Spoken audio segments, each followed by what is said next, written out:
Latosa, and this series, or this particular DVD, is going to be on offensive knife. Okay? And offensive knife is kind of like reverse engineering what knife is about. You can't have this ability to block, to make parries, to disarm, or do whatever you want to do with knives unless you know what a knife can do and the dangers of a knife and what your risks are. If you don't have that sort of an idea of what a knife can do and all you know is a lunge or a slice or this or that, all things have to take place that your mind then understands the danger that's involved with a knife, be it an intentional cut or an accidental cut. Either one of those can kill you, whether it's accidental or a mistake in a movement or a missed block, a misplaced parry, a missed timing on the person who's holding a knife. So it's a total reverse engineering. I've got to take everybody from the point of understanding how a knife works, the various cuts, and then put them into an offensive mode. Once they're in that offensive mode, they know a lot of the risks involved. And once you know the risk, then it's a decision that you've got to make at that point in time, whether you have to execute whatever you want to execute against a knife, knowing how dangerous it is, how easy it is to stab, how easy it is to cut. And when you do that, then you can feel more able to make an educated decision as to what you're going to do. You just don't have all the facts unless you know what exactly you can do with a knife is what you can do against a knife, right? I could teach you 100 to 1,000 knife parries, knife disarms, knife takeaways. And if I teach you 1,000, that means there's 10,000 cuts. And I've only covered only 10%. Even if I give you 1,000 techniques to take a knife away, things to block a knife, things to cut with a knife, against the knife, all these things, if you don't have a total advantage, then I may even give you only 1% of how many cuts there are. So awareness is so important.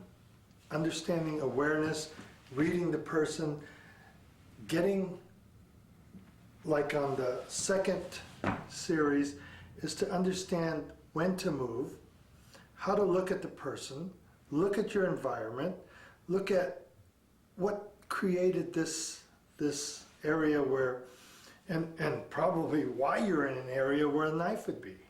Why are you in this walking down this street and it's dark and these guys are going to rob you and they have a knife? Why are you walking down that area?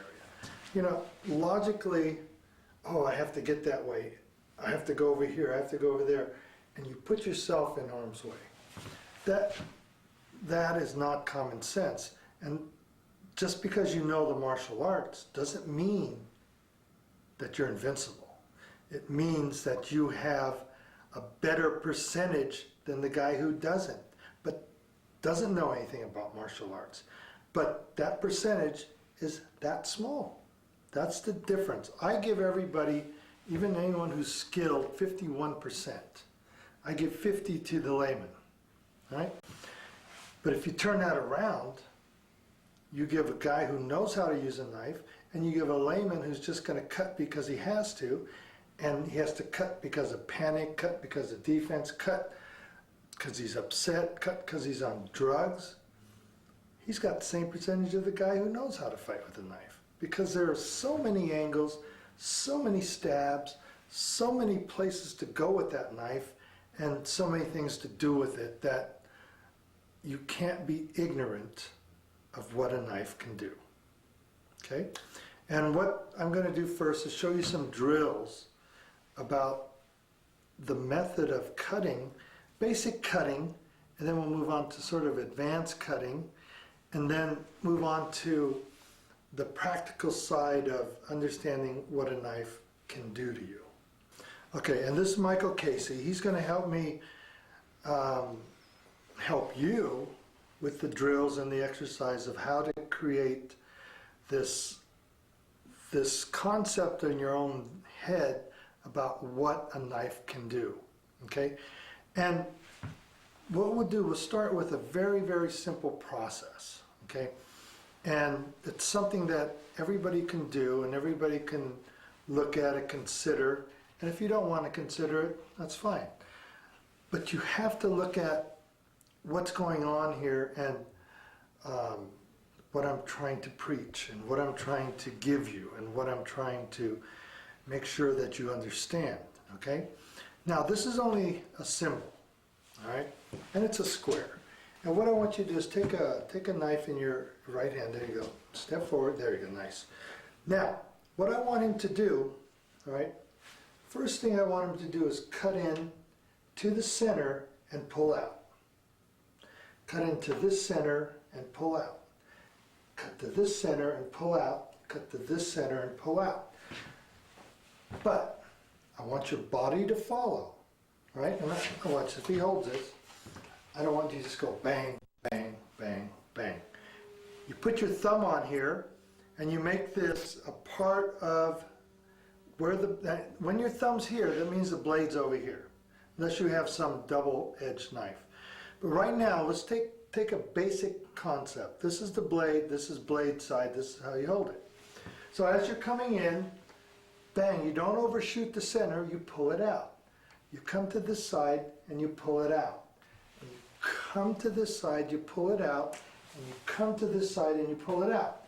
You don't just make the cuts with your hand, okay? And there's a reason for that. So first off, bang, bang, bang, bang, okay? So when Michael starts this, he cuts in, and now I want him to cut in any area he wants, coming in, always coming to the center and pulling out. So that means that he can cut all the way around this, or cut part of this, come in here, but his body moves as he's cutting this. There's.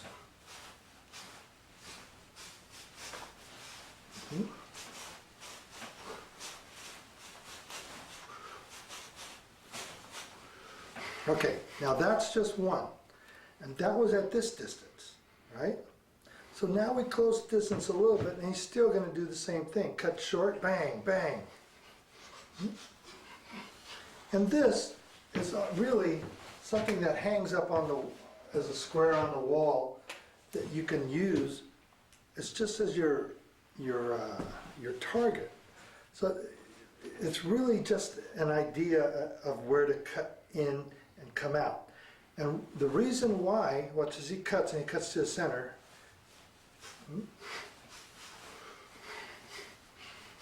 And the reason he doesn't go through it, because if he goes through it, he's opened himself up, okay? What he wants to do is close that gap, even if he cuts in and it pulls out to the center, so he has another chance to do something else and to move into another cut. He doesn't allow this to spread beyond by missing up here and allowing space up here. He doesn't cut further down to allow this space to open up here. He's cutting into the center. He cuts in, cuts in, cuts in, cuts in, and pulls out of the center. So go.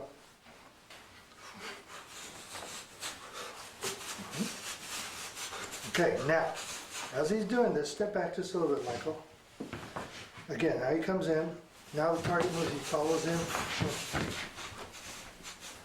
Okay, again. So this is one drill I want you to do. Make sure it's offensive, that you're not cutting and just being stationary on the cut.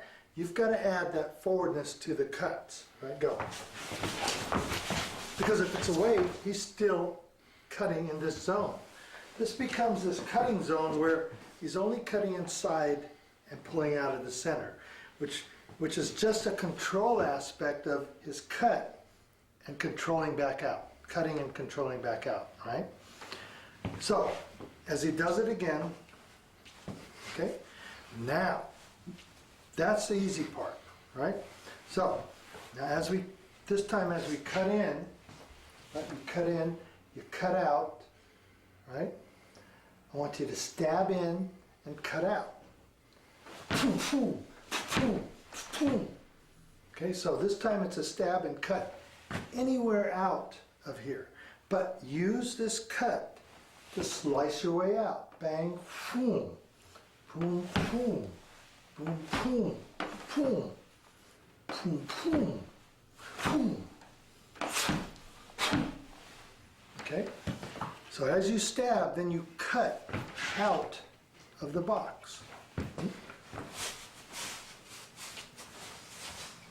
And the first drill is very small. And then you start to walk it. Bang, bang, bang. There you go. Okay, good. Now, that was easy. Those are two drills which you coming in, you come out, and now you combine them. He cuts into the center, then he stabs into the center and cuts back out. So now you have a combination of the same two drills. Now they're combined. You're cutting in, pulling out, you're stabbing back in, and you're pulling out. And the stab doesn't necessarily have to be in the center. It could be any place on this block. So you have a variety of stabs, and you could stab any way you want. There is no rule of how you stab. Because the guy, nobody cares how they stab as long as they stab you. Yes.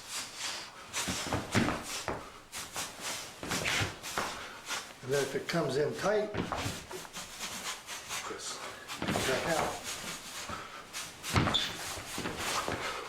Okay? So, that's one drill.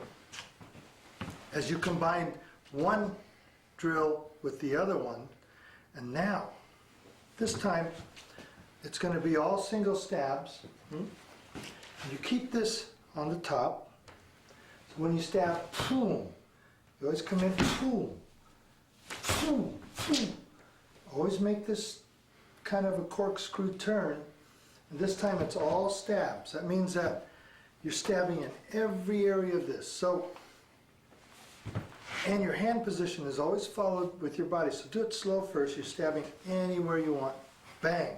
And what you want to look at is, look at his arm as he's coming in, keep coming, that this is powerful. It's not just a touch. Right? Bang. Bang. Bang. And look, if I hold, he's still coming in. Come in. Bang. Boom.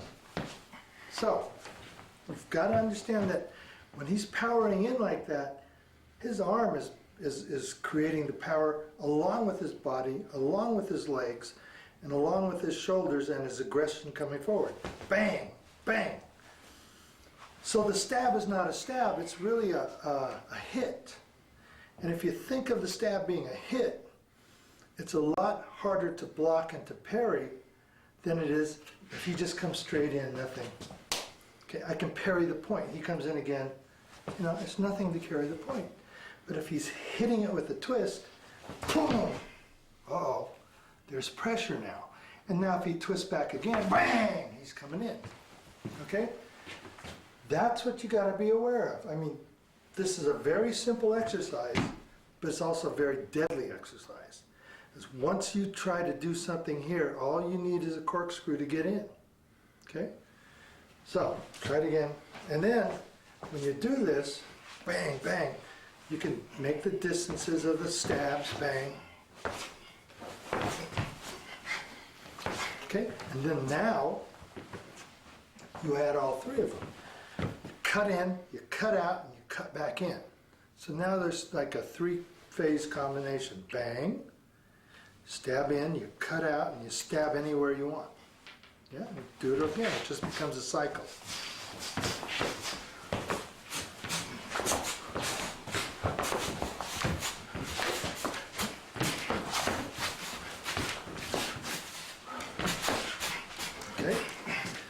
So, the drill is very intense, the drill is very focused, but also the drill is connecting your body with that blade. And it doesn't have to be that blade. It could be a palm stick. It could be anything else that you wanted to have it. But now we're cutting. So we cut in, we cut out, we stab in, and we cut out. So what happens now is he stabs in, he pulls out as a corkscrew, boom. Okay? What happens is that we're practicing for the ultimate, which is not being grabbed, not having our knife taken away, not being forced to hesitate for that moment. Because as he comes in here, bang, and he makes a twist in, boom, and then he twists out again, twist out, bang. Okay? There's plenty of opportunity to cut something, right?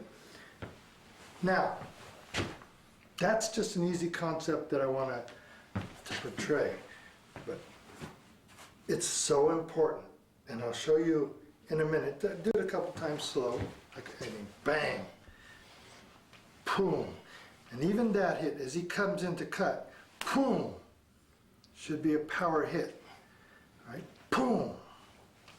Everything is powered. Even though it takes nothing for me to go like this, if you put the power into it, right, and he moves anywhere he wants to, bang, bang. If I just had this in my hand, I'm going to cut him somewhere, even if I just punch him, even if we just box, even if we just spar, even if I'm going away while he's doing something, someone's going to get cut, and it's not going to be me because I'm holding a knife. And I know the offense. So as you're doing this, you're taking it up here, doing the stabs, the hits, bam, bam, bam, but everything is powerful. These are strong hits based on your body, but you relax like you do. Come in, and now, after you've done this, you come in, and now what I want you to do is like do 4 hits and then just relax. Okay, bam, bam, bam. Okay, go.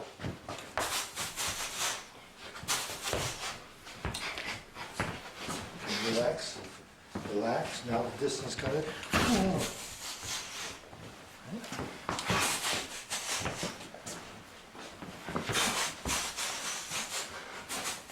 Okay.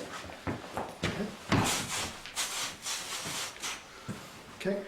So now you have your lead hand, and you're working your lead hand. And now, this time, when you cut this time, you double it up, and then you also suppress some of the hits, okay? So this time, as he's hitting, he's not just going to come down all the way, he's going to suppress it, then come in. Small circles, bang. As he comes in to cut, suppress and hit, bang. Bang, cut down, bang, suppress it, cut up, boom, boom, boom. Okay? Add the body to it, but add the suppression to it. And when you add the suppression to the body motion, then you offset time. Okay? You offset time, but you cause a reaction, but you still offset the time. Right? Go. Yes.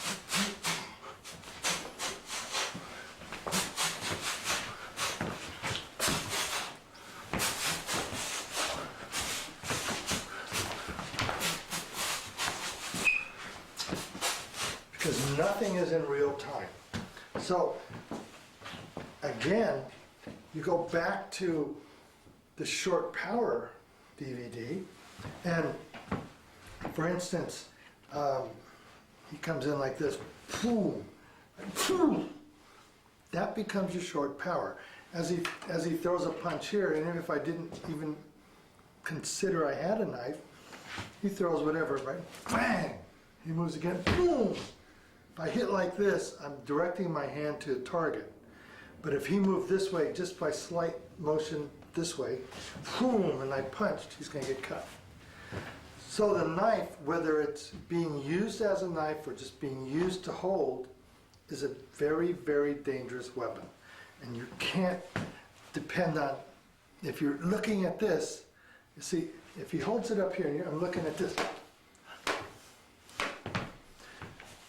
If you watch what happens when you're looking for a target, as you hit it, you're trying to perfect that hit and make it go in here and make this wonderful hit that goes like this, and boom, make that hit that goes like this.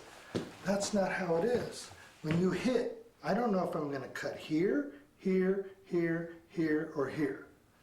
There's just no way that I can determine which one I'm going to, which length, which part of this knife I'm going to cut with. Because I don't know how fast he is. I don't know, again, I don't know how quick he is. I don't know when he's coming in. I have no idea. And you keep it that way. Unless this guy, you know him for 20 years and then you want to cut him up. Then you know what he does. You know what he moves. You know what he does. You know how fast he is. You know how strong he is. But, you know, that's not real.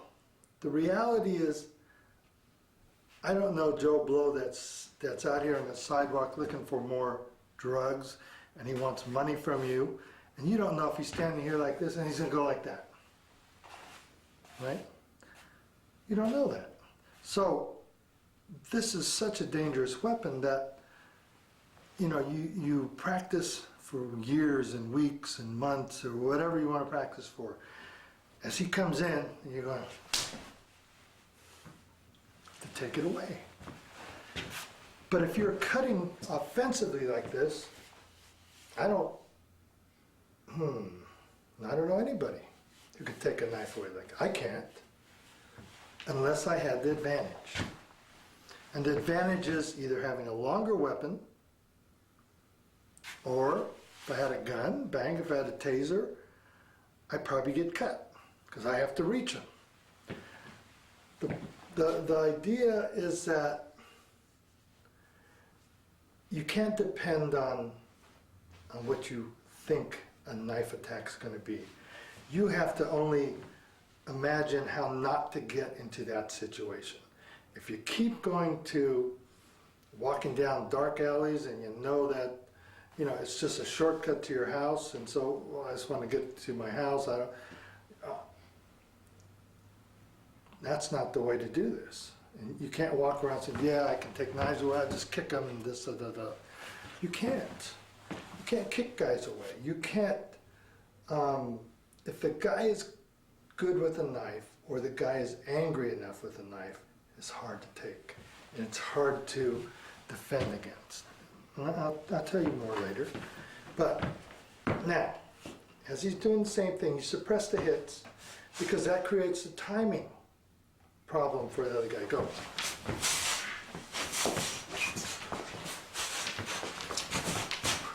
And how does that create the timing problem? He's cutting over here and he suppresses it, and then he cuts through. Right? Go. Boom. I didn't know it was going to be suppressed, and so you get cut. He comes this way, suppress it, bang. Okay? You're taught to look as he comes in, to go, he's committed. Boom, boom, or whatever you do with the knife, okay? But he does that again, and he suppresses it, even though it looks like it's coming the same way, and then he moves in on the suppression. You have a problem, right? He comes in again and goes, boom, there it is, right? And then he reaches long and cuts deep. Then what are you doing? You're going, oh, well, I thought he was going, and I thought and I felt he was doing something else, and this, it doesn't count for much if you're cut. Okay? It counts for nothing. If you're dead, it counts for absolutely nothing. Just that the guy cut you.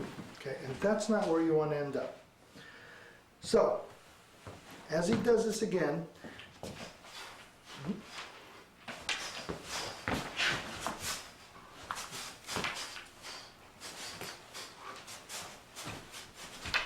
all right, so that was one drill. The second drill I want you to do is placement, okay? I want you to do the first drill again, holding it in this manner. Right, so just cut in and pull out.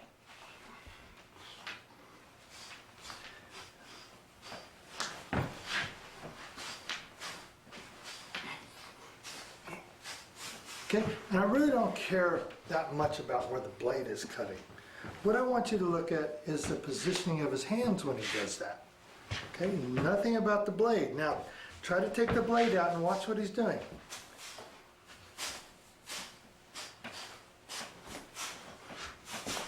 Okay, now stab and pull out. Yes.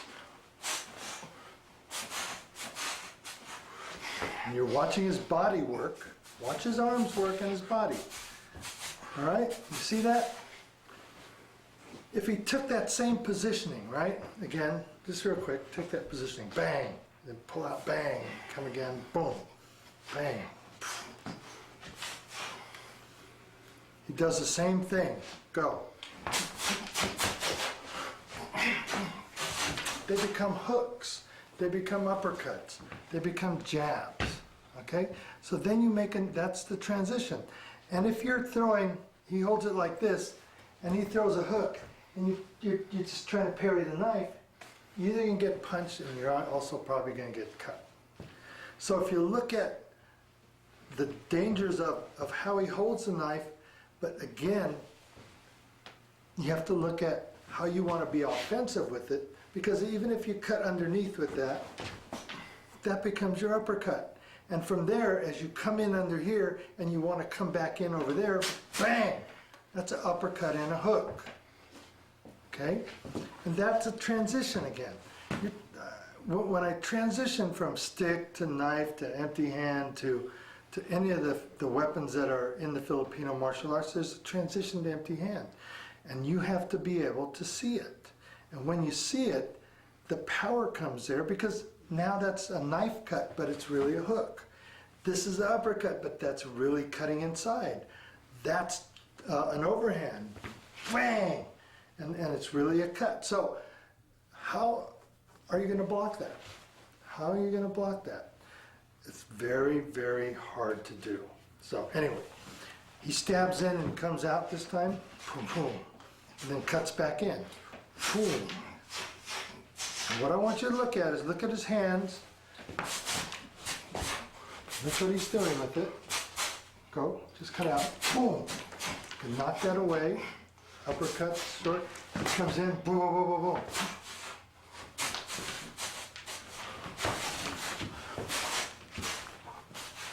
Okay, now, got to put another thing into the factor.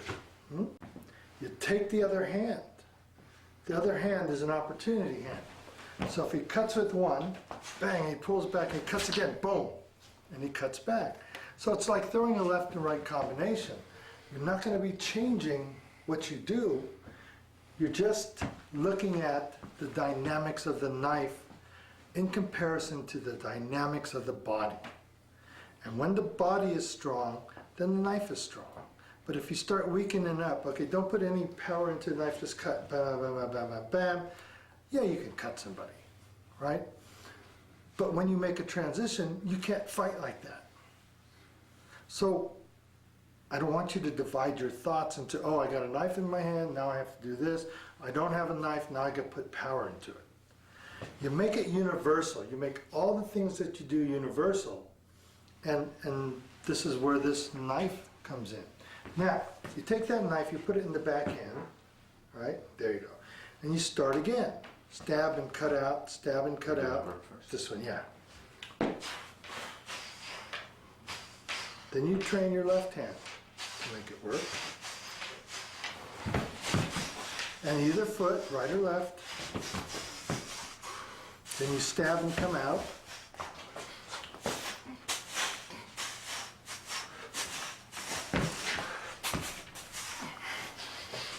Change the grip.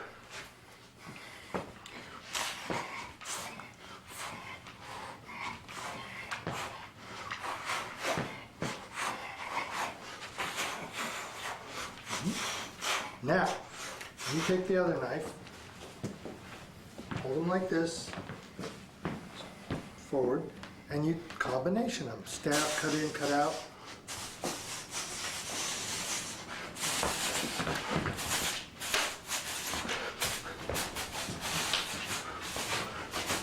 Okay, change the grip on one hand, leave the grip on the other. So now you have this combination. He's got this back grip and he's got this front grip. But now he's not really practicing the knives, but he's practicing how these function differently. From here to here to here to here, and this other one functions that way. Right? So If you watch his hands and not the blade,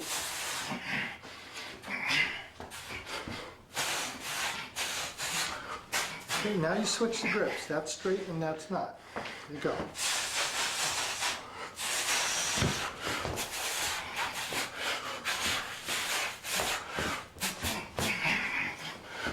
Now, have the same grip on both, back, and now watch happen. Watch the hands go. And now see how what's happening, he's putting the pressure on. That's the pressure, right? Bam, bam, bam. Slow it down. Now, come back again. That's full on pressure, but now I want him to come in with 2 or 3, then keep coming in, 2 or 3, grab your breath, come in, 2 or 3, come in, okay?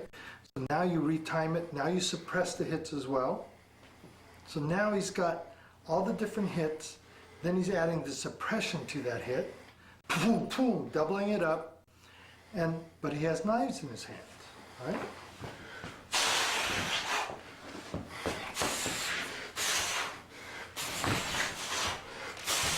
Uppercuts, boom, boom, overhands, bang, boom, length, bang.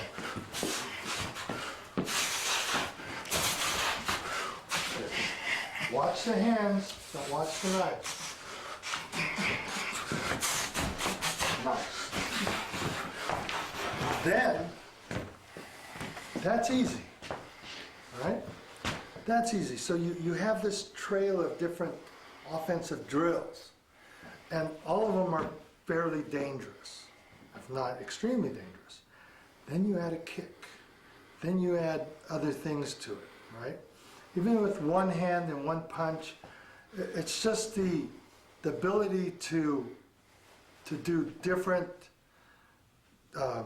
exercises, different drills, different movements, and to know that the connection is there from the fist to the hands, to the body, to the motions, boom, boom, boom, and making sure that you feel that. You've got to feel that, because you have to be good enough to look at this and tell yourself, can I stand up to myself if I did that?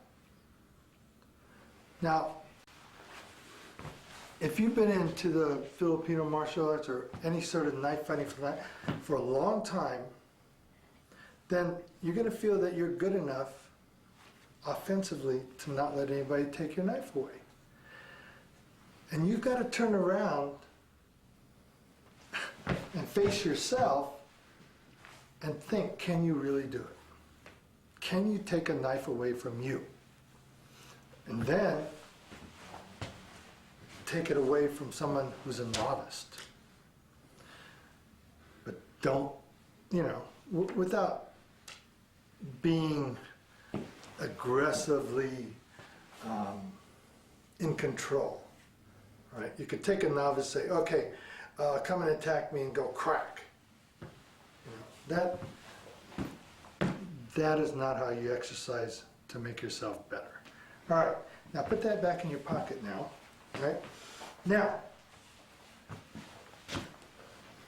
this has to happen, right? Again, I talk about being prepared, being in your environment, being able to view things, right? So, does the guy who has a knife, is he always coming after you with that knife exposed? Or does he have to come in and take the knife out of his pocket and go after you? Or has he pulled it out? What? You don't know. So you have this scenario, you don't know when the knife is coming. So you really can't prepare. The only thing you can do is know your environment, know where you can go, know where you can move.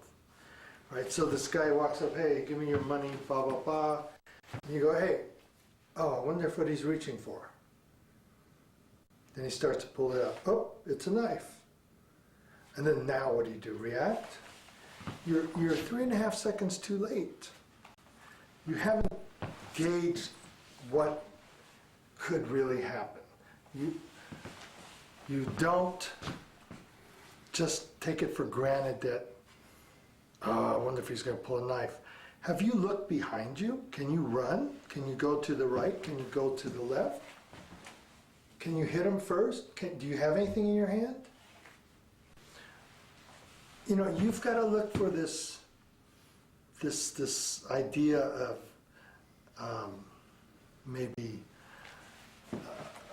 taking away this ego, taking away this martial art training, and save your life. Not go, yeah, he's got a knife and boom, boom, boom. I can do that. Yeah? When I was younger, I had a situation where the guy pulled out a knife, and I said, oh, I'm an instructor, and I know all these things. So I know how to take this knife away from this guy. No problem. Everybody was all around, and he pulls out his knife, and he's going like this, and I'm going, you know, I know all the blocks. I know all the movements. I can do this.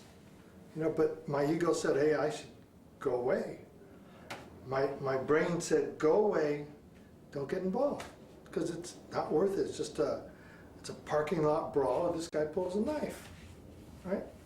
So he comes to stab, and I go, yeah, bang. I cut him off here, and I went, crack. And as he was falling, he came and he cut underneath, he cut right here. And just think, 2 inches more, you would have cut a main artery. I'd have been dead. But he came in and I went back, crack, as he was falling, and I went bang. So, you know, and to save my own face, save my own ego, I just tucked my elbow here and I said, hey, no problem. Went back to my car and I was bleeding like anything. But luckily it wasn't a main artery, and that was an accident. But I was just 3-4 years in the martial arts, and I was told, hey, I could block everything. You're good with a knife, you can parry everything away. And that was an accident, and from some guy who actually took a butter knife and made it sharp, made it point, and the knife cut me. I had a t-shirt on, but still it went whick. And, you know, you never know what's going to happen, right? Another guy came was walking down the sidewalk in this really seedy part of town. Now, I shouldn't have been to that seedy part of town, but I went there because it's a shortcut to get to downtown, right? So I said, let's walk to the seedy part of town. This guy gets up, and he has this knife. He says, hey, give me some money, you know, because he's a crack addict. So he's going, hey, give me your money, rah, rah, rah. But he's all cracked out, right? So I said, hey, man, that's a nice knife. Let me see it. And he's going, look at it. And he shows me it. He's going like this. Oh. He's all cracked out. And I went, bang! Knocked the knife out, and I went, oh, I looked at him. He was all scabbed. I went, bang! Hit him on the shoulder, and he went down. So I knew he was all cracked out, and I took the knife and kicked it away and left him there. But you know, those are lucky things. I was lucky. It wasn't something that I can control. That was pure luck. And luckily he was on crack or whatever he was on. I don't know what people are going to throw at you, and I don't know how to tell you to block it. But I'm going to tell you how to offensively not allow anybody to take your knife or take your weapon. Because my idea is that if you have a knife and you have to protect your family, protect your loved ones, anybody behind you, you better know how to work that. If you pull a knife, you better be able to use it. If you have a gun, you better be able to shoot it. It's a weapon. If you pull out a stick, you better be able to know how to use it, especially in a dangerous situation. Instead of just flash it out there and hope you have the multiple attackers that are compassionate to what you do. And I don't know who is, but this is where you have to be careful. And that's why I'm teaching you how to do the offensive knife, right? Not the defensive knife. Defensive knife you can take care of with the offensive approach, but I'm still not giving you more than 51%. Right? Because there's so much involved in it. There's so much other things involved. Now with a stick, yeah, I'm going to give you 75% if you're good, 80% if you're really good, and 100% if you know how to hit first. But how many of you are carrying a stick when a knife starts coming up? You may have a bottle, but you better use it. You may have something in your hand, but you better hit first, and not to make it a block. Okay? So, these other drills we're going to do next actually makes the knife more proficient. Okay? Now, let's look at the knife. You know, I've gone through this, my concept of how to use a knife and how to use it offensively. Okay? And I didn't throw in defense, and I was hoping that I was making it quite clear that defense is like 1% luck, especially against a guy who knows what he's doing with a knife. So all we can do is all I do with my students is make sure that they understand how to offensively use the knife, know what the dangers are, and know what the particulars are, and make sure that they don't get caught up in some movement that's going to get their arms cut and them killed. So, and I mean, that's the extreme. But just being able to sit here and as he, say he cuts it with a knife slowly, and then you cut another cut, bang, cut something else, bang, and you're doing this, and then punch, whatever, bang, and then boom, boom, bang, bang, is very much what someone won't do when they cut you. But you know, you can practice this stuff just for eye-hand coordination, but limit it. Limit your ideas and your practice to what is practical and what is not. Limit it to what this is going to get you and what it's not. So he stabs, and he comes somewhere else, bang, comes somewhere else, bang. What you're doing is now just practicing your ability to track motion, right? Because if he cut the way that I just showed him, and he just demonstrated, I wouldn't survive this. Even with two hands, right? He comes in, bang, you have another knife on you, that's it, just cut, punch, whatever, bang. If I'm coming here, boom, boom, boom. If I'm doing this, boom, boom, boom. Now, come in. Come in more. Boom, boom. Keep coming. Aggressively, more. Bang, bang, bang. All this goes to waste. This was fun in the beginning because you were timing him. Boom, boom, boom, boom, boom, boom. Come on. Bang, anything, bang. Boom, boom, boom. And that's okay. That's fun, that's easy, and there's no danger, there's no imminent danger. But you have to understand what you're actually training for. Okay, you're training body motion, you're training where this is going to go, and the knife is just a visual, bang, come in, whatever, bang, boom, boom, boom, boom, bang, crack, crack, crack, crack. And that's fun. But when he turns the handle, turn it the other way, and he starts to make one movement, and he suppresses it, and you're trying to come in, bang, bang, bang. It's still fun, because you're not bleeding. It's not fun when you're bleeding, right? And how many times you go, oh yeah, look, I got cut, and that's fine. But in real life, if you get cut, you're not going to go, oh, that's fine, look how many cuts you gave me. You know, oh, look, you only gave me 300 stitches. You know, I really thought I was getting 400. It doesn't work that way. So, you've got to understand that these are drills to make sure you understand the dangers of them. He comes in with a cut, and he multiplies the cut by, or the hit by lots of them, right? Keep going, boom, boom. You have that type of a chance until he moves in.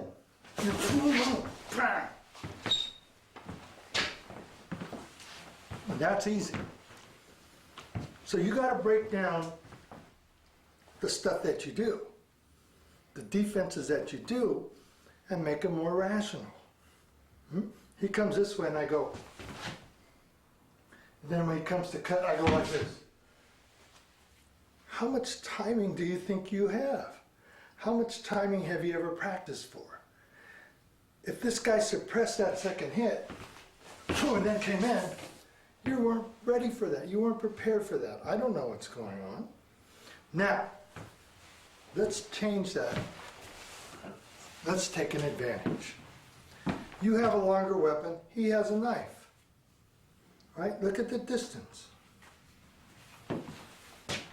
Now, he has a knife, and I have a stick. And he comes to attack. When am I going to move? Watch it again. Am I going to do this? He comes in. Am I going to go that? He comes in. Do this. He comes in again, right? Am I going to do that? You have to look at what you're really going to do. Are you going to be compassionate? Are you going to be, this is practice, so I'm not really going to hit him. I don't want to hit him. I don't want to hurt him. Yeah, and because I could. You know, you don't really know if you could because the guy could be moving. And what you thought was as he comes in here and you go, pum, he suppresses it and you come in, boom. That's how easy it is. So, even with a weapon, if you have a stick, if you have something longer than that, take advantage of it. Okay? How do you do that? You take advantage of it, making sure that your lead foot carries this weapon into the longer distance zone. Right? Second thing, as I said in my other DVDs, you've got to watch this person. He makes one movement, you need to attack. Then you need to attack again and keep the pressure on. So if he's here, he has a knife, and again, let me put this fantasy in order. Where am I where I have a stick and he has a knife? Unless we were in an alley, which I don't know why I was in an alley, and I picked up a 2x4 and he has a knife. Or I reached in my trunk because I had so much time that I went to grab a stick. Or there was just sticks laying all around. It's not like that. This is only a symbol of what we do. Okay, so there could be a water bottle, there could be anything. So don't look at these as sticks. Look at them as weapons. Look at your arm as part of your body. Don't make it autonomous by going like that. Okay, put the power into it. So he's here with the knife and you're going, hey, hey, hey, boom! I'm not going to wait for an attack. I'm going to hit him. So after I hit him, he's going to go bang that way. Boom! Because I know that hand is dead. Until he gets upright again, or he moves again, boom! If I can put that hit on him, just hold that up. If I'm moving and I'm coming in, boom! Okay? That's called a headache. And more. It's going to called a split head. So how much do I have to do? I'm not going to go, he moves and I'm going to go. Because then I have allowed him room. I've allowed him room in the strategy to come in with that attack. What I want you to think about is when you have your stick techniques or your movements or your concepts and the guy comes in, when are you going to attack him? That's the most important thing. Not that you're going to be defensive, not that I'm going to take the stick away. And, oh, I'm going to wait because I really don't know if he's going to stab me attitude. He's got a knife, you better stop him. Period. Okay? He's here like this, and he's moving, boom! If he doesn't move, and he has a knife, hit him. That's my theory. Because he's there, he has a deadly weapon against me, I'm going to hit him. I'm not going to give him a chance to use it. Okay, and that's part of the environmental strategy that you need to have. Okay? So, let's put this all back together. If this is an offensive weapon, then this should be an offensive weapon, and this should be an offensive weapon, and a sword should be an offensive weapon. There is no defensive weapons. You don't want to have a defense. You want to have an offense. You want to make sure that you knock this person off his balance point. And with a knife, that's what you're trying to do. If he has a knife, but he's very skilled at it, then I go back, run away, and call the cops. There's no room for ego when there's knives. And there's no room to say, yeah, I can do this, and I can block that, and I can do this. Because nobody cares once you get cut. And you certainly don't want to go, yeah, well, there goes 10 years of martial arts down the road, down the tubes because I couldn't block a knife. You know, there are stories upon news articles and news articles where you have some guy with a knife and some guy trying to kick it away and he gets killed. Okay? Some happened in San Francisco. I don't know where the other ones happened, but many years ago, the guy was trying to go whack. The guy went boom. So, don't let that be you. Okay? The offensive knife is here to expose you to what a knife can do and how you would attack somebody if you had a knife. And what to look for if you're defending against a knife and how much chance you have. So what you're doing this basic analysis of risk. Where's the knife? If it's down here and he hasn't moved yet, you may have a better chance than he's up here and he's trying to get you. Okay? So bear in mind and keep an open mind of what this was about. Okay? Okay, thank you.